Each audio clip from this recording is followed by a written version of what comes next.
আরে কেমনে বন্ধ করো? তারা জানি তালুকদার বাড়ি কর্মচারী খুন করে ফেলাইছে। অহন্ত তালুকদার সিধে আমগদিকে আঙ্গুল তুলবো। তালুকদারের লোকজন আমগো রফিকের মাথা ফাটাই দিচ্ছে। ওর তো মরাই দরকার ছিল, তাই না? কি কোন ভাবি, এমনি করে চলতে থাকলে কেউ তো আর বাইসা থাকবো না। নড়তে তো একদিন সবাইরই। এবার আপনি ঠিক করেন কেমনে মরবে। মাথা নত কইরা কাপুরুষের মতো মরবে, নাকি মাথা উঁচা কইরা বীর পুরুষের মতো মরবে?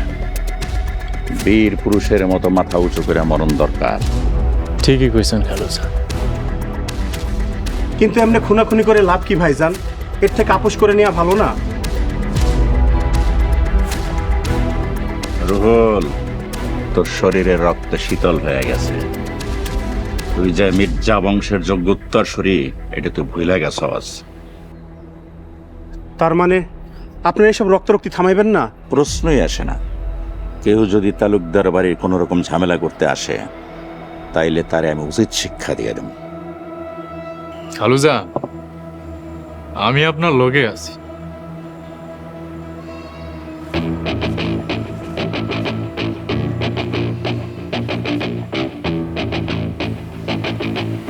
আপনার যুদ্ধের প্রস্তুতি নেন।